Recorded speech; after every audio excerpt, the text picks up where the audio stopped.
नमस्कार, मैं परिमल कुमार और किड्डो क्रेसी के इस प्लेटफॉर्म पे आप तमाम दर्शकों का बहुत बहुत स्वागत है। अक्सर पेरेंट्स के मन में ये सवाल होता है कि मेरा बच्चा खाना नहीं खाता है। आखिर इसके पीछे वजह क्या है, खाना नहीं खाता है, या कितना खाना उसे हर उम्र के हिसाब से खाना चाहिए। हमारे साथ पेडियाट्रिशियन है डॉक्टर अरुण गुप्ता, साथ में दिल्ली मेडिकल काउंसिल के प्रेसिडेंट भी हैं।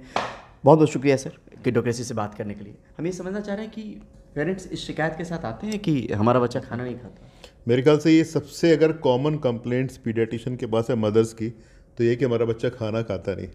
मजाक मजाक में कई बार मैं कहता हूँ, क्योंकि मैं हिंदी स्कूल का पढ़ा हूँ ना, हिंदी व्याकरण पढ़ी हुई है जी। तो दो तरह के भाव होते हैं, संचारी भाव और स्थायी भाव। तो कुछ भी कंप्लेंट होगी संचारी भाव और स्थायी भाव हमेशा जुड़ा रहेगा कि मेरा बच्चा खाना भी नहीं खाता। पर ये खैर इसको हम लोग सीरियसली लेते हैं। हमेशा मदर की कंप्लेंट होती है कि खाते नहीं है, बच्चे फसी ईटर हैं। तो पहली बात तो रीएश्योर करना होता है हमें कि आपका बच्चा वाकई में कोई प्रॉब्लम है कि नहीं, हम पहले देखते हैं उसको। दो बातें हमारे लिए हमेशा इंपॉर्टेंट होती है कि बच्चे की ग्रोथ कैसी है। अगर आपके बच्चे की ग्रोथ आपके बच्चे की उम्र के हिसाब से नॉर्मल है तो इम्पॉर्टेंट है। और सेकेंडली अगर आपका बच्चा एक्टिविटी वाइज ठीक है उसकी, क्योंकि हम लोग खाना क्यों खाते हैं, ग्रोथ के लिए खाते हैं और एक्टिविटी के लिए खाते हैं। और तीसरा, अगर आपके बच्चे को किसी किस्म की बीमारी नहीं है तो एक बड़ा रीएश्योरिंग होता है मदर के लिए कि आपका बच्चा अदरवाइज ठीक है। अब क्या होता है, मदर्स का अपना अपना तरीका था सोचने का कि कितना खाना है कितना नहीं खाना। एक तो छोटे बच्चे होते हैं 7-8 महीने 9 महीने तक या साल तक, वो थोड़ा ज़्यादा खाते हैं क्योंकि पहले साल में रेट ऑफ ग्रोथ बहुत ज़्यादा होती है। 3 किलो से बच्चा 9 किलो तक जाता है 300 के भीतर पहले साल में तो 300% ग्रोथ हो गई।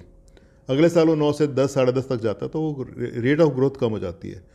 तो सेकेंड ईयर में बच्चों की एपेटाइट नेचुरली पहले साल के मुकाबले कम हो जाती है। इस बात को कई बार समझ नहीं पाते, तो उसको उतना ही फ्रिक्वेंटली खाना खिलाने की कोशिश करते हैं जितना बच्चा। मतलब आप कह रहे हैं कि छोटा बच्चा जैसे जैसे बड़ा होता है उसकी एपेटाइट कम होती है, खाना होता है रिलेटिवली कम हो जाती है क्योंकि उसकी रेट ऑफ ग्रोथ स्लो होगी ना। एक्टिविटी के लिए खाना खाना है, बाकी तो कम होगी। तो उसको अगर आप समझोगे नहीं तो आप उसको हर 3-3 घंटे में फीड करने की कोशिश करोगे तो बच्चा नहीं खाएगा। लेकिन माँ का दिल है कि मानता नहीं। तो उसको हमें समझाते हैं कि आप समझो इस बात को, और ये बड़ी कॉमन सी चीज़ है। दूसरा, हम कहते हैं कई बार हमें लगता है कि मदर्स भूख लगने का मौका नहीं देती। अब घड़ी देख कर खाना खिलाना तो इसको हर 2-3 घंटे में खिलाएंगे तो बच्चा नहीं खाएगा। हम कहते हैं आप उसकी रिस्पेक्ट को, एपेटाइट को रिस्पेक्ट करिए। आप 4-5 घंटे का गैप दीजिए, उसके बाद उसको ऑफर करिए। अगर वो खा ले तो ठीक है, उसको फोर्स मत करिए। Meal time should not be a punishment time और हैजल वाला टाइम नहीं होना चाहिए, शुड बी प्लेजेंट टाइम।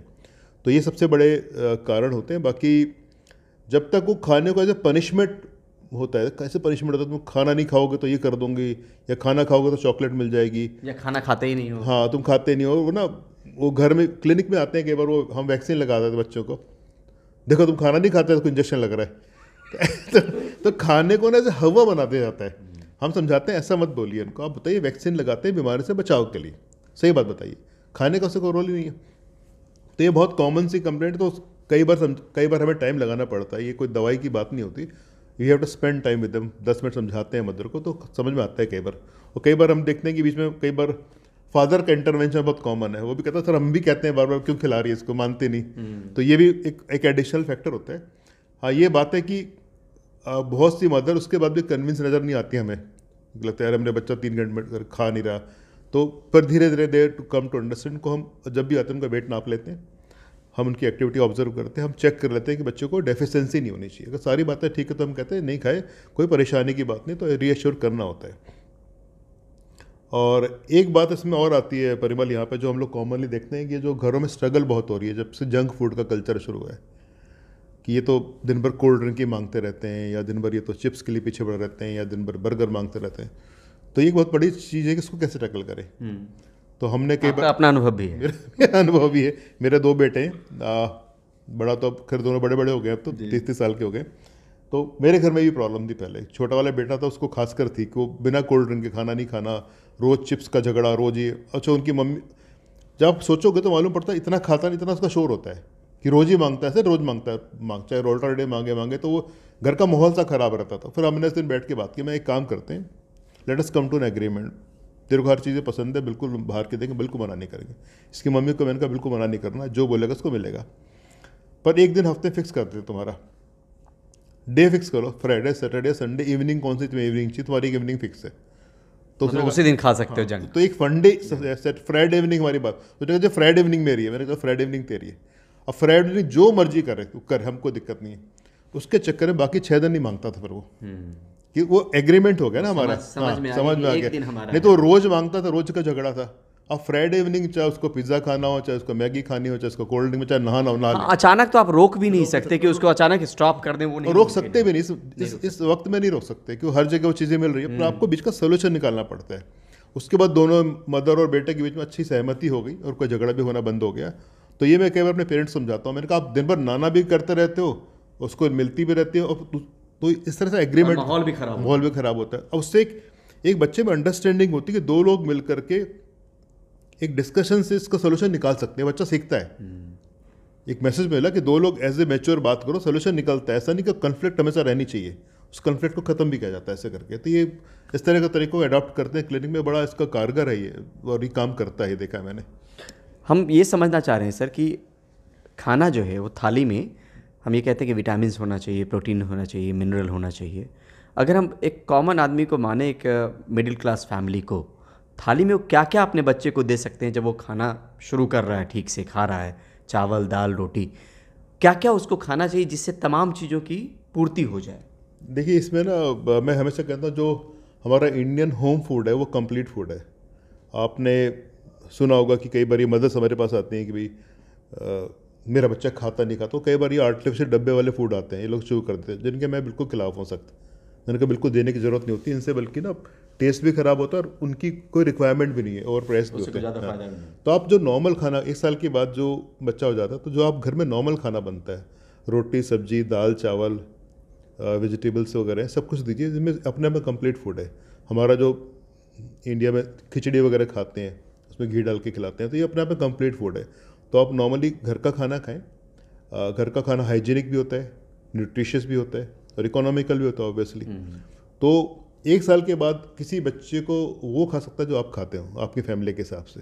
हर चीज़ वैसे ही बनाइए, बस मील टाइम फर्स्ट टाइम नहीं होना चाहिए, ठीक है। मील टाइम झगड़े वाला टाइम नहीं होना चाहिए, और कोशिश करें मील टाइम में सारे घर फैमिली एक साथ बैठ के खाती है, आप खाने पे फोकस करके, ना कि आपका डिस्ट्रक्शन नहीं होना चाहिए कि चलो आपने किसी ने टीवी चला दिया है, कोई मोबाइल पे लगा हुआ है।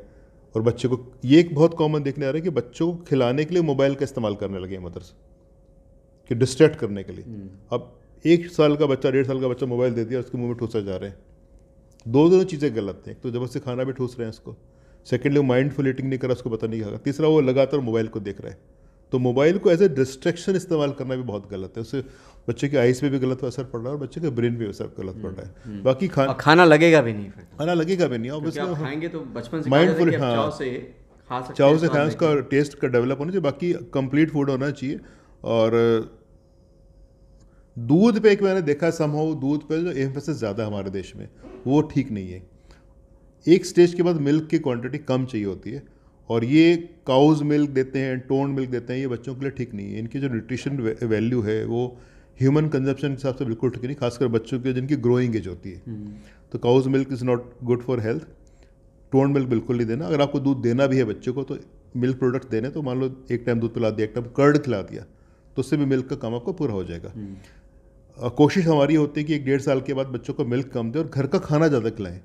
अगर बच्चा मिल्क पे डिपेंडेंट रहेगा 1-2 साल के बाद में, तो उन बच्चों की ग्रोथ रुक जाती है, क्योंकि मिल्क में न्यूट्रिशन कम होता है और उनमें कई बार कॉन्स्टिपेशन हो जाता है। अगर काउस मिल्क से बच्चों को एनीमिया भी होता है, तो जब तक वो होलसम मिल्क डाइट पे नहीं आएंगे, मिल्क से ट्रांजिशन करके, तो मामला कई बार हेल्थ ख़राब हो जाती है। मतलब ये मान लेना कि दूध पिला दिया तो इसकी पूर्ति हो गई, जो पुराने समय से सोच में भी है, वो गलत। वो ठीक है। उसमें क्या है कि दूध से ना पेट तो भर जाएगा, पर बच्चे को न्यूट्रिशनल वैल्यूज़ पूरी नहीं मिलेंगी, इतनी मिलनी चाहिए। दूध में क्या 95% तो पानी है इसके अंदर, और खासकर काउज मिल्क का जो प्रोटीन होता है वो ठीक नहीं होता। तो अब मदर ने हर 3 घंटे में दूध पिला दिया उसको बच्चे को, तो बच्चे की भूख तो मर गई, पर बच्चे को जो न्यूट्रिशन चाहिए प्रॉपर वो तो नहीं मिला उससे। भूख मारना एक अलग चीज़ हो गई। तो हम तो कई बार कहते हैं भाई आप दिन में दूध बिल्कुल बच्चों को बिल्कुल नहीं पिलाइए, भूखा रहे रहने दो, पर जब खाएगा खाना खाएगा, धीरे धीरे सीखेगा। पर उसने खाना उसने भूख लगी, थोड़ा चिड़चिड़ा कि आपने खाना दिया, उसने खाना नहीं खा, आपने लाके दूध पिला दिया, तो आगे अगली मील भी चलेगी क्योंकि पेट भर गया। तो मिल्क इज़ ओवर एम्फेसाइज कहीं ना कहीं। लोग कई बार हमारे प्लेटफॉर्म पे भी पूछा है लोगों ने कि 6 साल 7 साल का बच्चा हो, इनफैक्ट मान लीजिए 10 साल तक का भी बच्चा हो, उसकी थाली कैसी होनी चाहिए और कितनी बार खाना खाना चाहिए? अगर उसका फ्रैगमेंटेड वे में छोटा छोटा देखिए, जैसे नॉर्मली हम लोग खाते हैं एज ए एडल्ट, वो 5 से 10 साल में ऑलमोस्ट एडल्ट का पैटर्न डेवलप हो जाता है। और आप एक ब्रेकफास्ट लेते हैं, एक लंच लेते हैं और एक इवनिंग डिनर लेते हैं। ये तो बेसिक फूड है तीनों, ठीक है। इसके अलावा अगर आप इवनिंग में कम से कम मेरा कहना है कि दिन में 1 या 2 सर्विंग फ्रूट्स की ज़रूर होनी चाहिए। इवनिंग टाइम में आप नमकीन और समोसे की जगह फ्रूट्स दीजिए बच्चों को, ज़रूर होना चाहिए, ठीक है। और जो आपके खाने में, क्योंकि अगर आप वेजिटेरियन फूड है तो आप कहीं ना कहीं प्रोटीन्स की रिक्वायरमेंट आपको पूरी करनी होगी। तो आप दालें हैं, राजमा हैं, पनीर, इनका इस्तेमाल ज़्यादा करें। सोयाबीन हो गए। नॉन वेज वाले तो चलो एग्स वगैरह भी खा लेते हैं, तो प्रोटीन्स की रिक्वायरमेंट। कार्बोहाइड्रेट थोड़ा सा हमें कम करना पड़ेगा। हम रोटियां बहुत ज़्यादा खाते हैं, राइस बहुत ज़्यादा खाते हैं, मिठाइयाँ बहुत ज़्यादा खाते हैं, इन पे एम्फेसिस करना पड़ेगा। फ्रूट्स और वेजिटेबल्स को लेके बहुत है कि बच्चे की सब्जियाँ नहीं खाना चाहते, हर जगह की शिकायत है।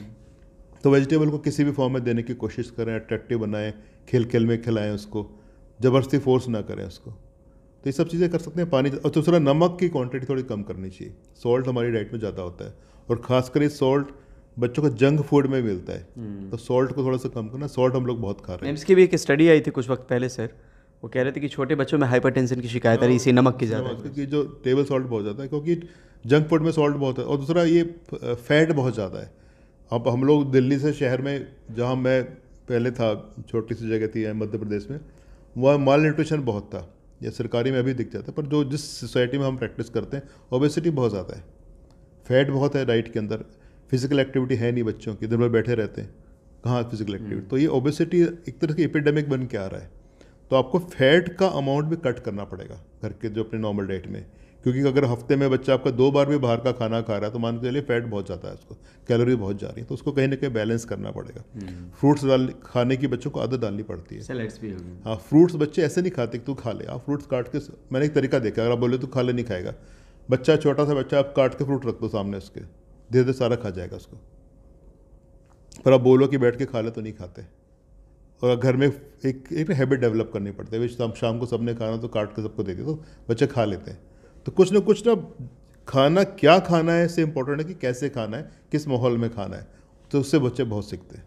ये भी हम समझना चाहते हैं सर कि बॉडी को जो रिक्वायरमेंट है ग्रोइंग एज में, फिर से अगर बताएं कि विटामिन्स हो गया, प्रोटीन्स हो गए, मिनरल्स हो गए, कार्बोहाइड्रेट भी एक तरीके से ज़रूरत होगी, इतनी चीज़ों की ज़रूरत होती होगी मोटे तौर पे। देखो, जो मेन है कार्बोहाइड्रेट्स हैं, प्रोटीन्स एंड फैट्स हैं, इसके अलावा विटामिन्स हैं, मिनरल्स हैं, माइक्रो न्यूट्रिएंट्स कहते हैं। ये मोटे मोटे तरह की से मान लीजिए। तो ये हमारे जो इंडियन फूड है मान लीजिए, उसमें सब कुछ मिल जाते हैं। प्रोटीन्स आपको पता है दालों में मिल जाते हैं, सोयाबीन वगैरह मिल जाते हैं, राजमा मिल जाते हैं, मिल्क प्रोडक्ट्स मिल जाते हैं, एग में मिल जाते हैं, ठीक है। कार्बोहाइड्रेट तो रोटी चावल सब जगह है ही। फैट घी के फॉर्म में कहीं मिल जाते हैं, और वेजिटेबल्स वगैरह खाएंगे तो मोस्टली विटामिन्स पूरे जाते हैं। पर एक बात, अगर आपने न्यूट्रिशन की बात की, मैंने देखा कि 2 चीज़ें अभी डेफिशिएंसी इंडिया में बहुत कॉमन है, इंस्पाइट ऑफ नॉर्मल डाइट। एक तो एनीमिया बहुत कॉमन है, खून की कमी। मे बी हम लोग की डाइट सफिशिएंट नहीं होती आयरन के लिए, और एक विटामिन डी की कमी बहुत आती है। अगर विटामिन डी टेस्ट करवाओ तो 100 में से 90 लोगों का आजकल विटामिन डी कम आ रहा है। मे बी सन एक्सपोजर हम लोग का नहीं है। ऑब्वियसली बच्चे धूप में खेलते भी नहीं है, बड़े भी नहीं जाते, और अब जो सनलाइट की क्वालिटी भी बिकॉज ऑफ पोल्यूशन ठीक नहीं है। तो 2 चीज़ें एज ए प्रैक्टिशनर मैं अपने बच्चों की रूटीनली टेस्ट करवा लेता हूँ, साल 2 साल में 2 चीज़ चेक करा लेता हूँ, हीमोग्लोबिन कितना और विटामिन डी लेवल कितना। तो ये हमें सप्लीमेंट करना पड़ता है कई बार, क्योंकि आपकी diet still may not be sufficient to overcome this deficiencies. तो ये जो भी लोग सुन रहे हैं अपने डॉक्टर्स को बोल के टेस्ट करवा लें, और इनकी बहुत साधारण से इलाज जो गोलियाँ आती हैं घर में खा के आप इनका लेवल मेंटेन कर सकते हैं। इससे बच्चों की ओवरऑल हेल्थ इंप्रूव होती है, क्योंकि आपका हीमोग्लोबिन कम होगा, आपका विटामिन डी लेवल कम होगा, तो आपकी इम्यूनिटी कम हो जाएगी, आप बीमार बार बार पड़ेंगे। और कोई बच्चा अगर 8-9 साल 10 साल की उम्र में भी अंडरवेट लग रहा है, माँ को ही ज़्यादा दिखता है, अगर वो लग भी रहा है तो उसको लेके क्या करना दो बातें हैं। तो पहली बात तो अगर अंडरवेट लग रहा है तो पहले हमें चेक करना है वाकई में अंडरवेट है कि नहीं है। अब तो हम सारे पैरामीटर नापते हैं। अंडरवेट अगर है तो फिर अंडरवेट पहली बात तो नहीं है, तो हमें रीअश्योर करना पड़ेगा मदर को कि आपको लग रहा है। एक उम्र में वेट की भी रेंज हो सकती है, हो सकता है 50 किलो का बच्चा भी नॉर्मल है तो 40 का भी नॉर्मल है, 30 का भी, किस पर्टिकुलर एज की बात करो। बड़ों में हर रेंज की था, ऐसा नहीं कि हर कोई बीमार है। अगर एक पर्टिकुलर रेंज के अंदर आता है मेरे हिसाब से नॉर्मल, तो रीअश्योर करना होगा मुझे कि भाई आपका बच्चा ठीक है, आप उसके मुकाबले पतला है पर अदरवाइज ठीक है, ठीक है ना, ये हो सकता है। दूसरा, अगर मुझे लगता है कि वाकई में उसका अंडर वेट है बच्चा, तो हमें उसके कारणों में जाना पड़ेगा। अब कारण उसको कोई न्यूट्रिशनल डेफिशिएंसी हो सकती है, कोई क्रॉनिकली बच्चों को नहीं मिल रहा है, या हो सकता है बच्चे के शरीर में कोई क्रॉनिक इन्फेक्शन हो, जिसकी वजह से खाना लग नहीं रहा से कहते हैं, या बच्चा किसी सीरियस एलिमेंट से सफ़र कर रहा जो कि डायग्नोस नहीं हो पा रही हो, मतलब डॉक्टर से कंसल्ट हाँ, करना और यह हो सकता है कि कॉन्स्टिट्यूशनल डिले भी होता है। कॉन्स्टिट्यूशनल डिले क्या होता है, फैमिली का पैटर्न होता है। आपने देखो कई तो आदमी नेचुरली एडल्ट भी बहुत पतले होते हैं, कई मोटे होते हैं, वो बचपन से ही पतले होते हैं। तो कई बार ये पैटर्न भी देखा कि कुछ लोग बचपन में पतले होते हैं, बाद में वेट गेन कर जाते हैं। तो अगर आप हिस्ट्री लोगे घर के तो मालूम पड़ जाता है कि क्या पैटर्न। अगर बच्चा हेल्दी है तो बहुत चिंता की बात नहीं होती। हमारा बच्चा खाता नहीं है सर, अगर ये बात आपसे पूछी जाती है तो हम ये भी कह सकते हैं कि जो खाने का तरीका है, जो थाली है, उसको टेस्ट के हिसाब से बदलिए भी। मतलब हो सकता है कि दाल में ही आप सब्जी दे दीजिए। अब वो हमेशा कहते हैं दो बातें, एक तो ना फर्स्ट टाइम नहीं होना चाहिए, दूसरा आप खाने को अट्रैक्टिव बना सकते हैं, खाने को ज़्यादा टेस्टी बना सकते हैं अपने घर के हिसाब से ना। तो बच्चों को ऐसा नहीं कि ब्रांड खाना ही खिलाना चाहिए। अगर बच्चा नहीं, आप चेंज करते रहे खाने के तरीकों को, चेंज करते रहे खाने को, तो बहुत कुछ तरीके हो सकते हैं। आपको एक्सपेरिमेंट करना पड़ेगा विद इन अपने हाउस ऑल्सो। पर बच्चे मोस्टली खा लेते हैं। आप उनके एपेटाइट को रिस्पेक्ट करना बहुत इंपॉर्टेंट है। आप भूख लगने से पहले खिलाने की कोशिश मत करिए, भूख लगने का मौका दीजिए। मतलब वैल्यू करें वो खाने का वैल्यू करें। और देखो मैं हमेशा कहता हूँ कि आप बिना भूख के खिलाने की जरूरत नहीं किसी को भी। अगर और भूखा कोई खाना रिफ्यूज़ नहीं करेगा कभी भी। सीधे हमारे बिहार में कहा भी जाता है कि भूख में केवार बोलते हैं दरवाजा को, तो केवार भी पापर लगता है। मैं कहता हूँ भूखा होगा सब कुछ खा जाएगा, और भूखा नहीं तो खिलाने की जरूरत क्या है।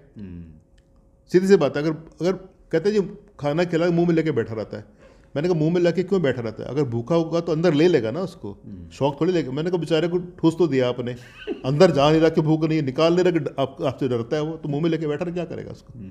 हम देखते क्लिनिक में आते हैं तो हाथ में रोटी भी होती है, कई बार उनके मुंह में रस्ते माँ खिलाती आ रही है। ये तरीका थोड़ी खिलाने का। अब प्रॉपर मील टाइम करिए, बैठ के खिलाइए उसको, गैप देके। अब उसने रास्ते में खिलाया, खाया तो है नहीं क्योंकि भूख नहीं थी, फिर 1 घंटे फिर पीछे बढ़ गए, खाया नहीं था अभी, फिर उसने नहीं खाया भूख, फिर 1 घंटे फिर पीछे बढ़ गए, खाया नहीं। मतलब पेरेंट्स रिस्पेक्ट करें। हाँ, और मैं कहता हूँ बच्चा तब वैल्यू करता अब क्या होता है, माँ ने खिलाया, बच्चे ने नहीं खाया, मान लीजिए भूख नहीं थी, नहीं खाया ना, माँ ने खाया तो है नहीं, 1 घंटे फिर लग जाएगी, खाया नहीं, 1 घंटे भूख कहाँ से खुलेगी इसकी, फिर नहीं खाएगा, फिर 1 घंटे फिर लग जाएगी। दोनों में एक तो सुधरे। हम कहते हैं आप गैप छोड़िए, अगर आप नहीं खा रहा तो मत खिलाइए, वेट करिए और लंबा गैप, और उसको और भूख लगने का मौका दीजिए। हम लोग क्या करते हैं, नहीं खाया तो और जल्दी खिलाते हैं कि खाया नहीं था। ठीक है सर, बहुत बहुत शुक्रिया। तो इस तरह के वीडियो हम और भी इस प्लेटफॉर्म पे लेके आते रहेंगे। आज के लिए बस इतना ही। बहुत बहुत शुक्रिया, बहुत बहुत धन्यवाद। नमस्ते।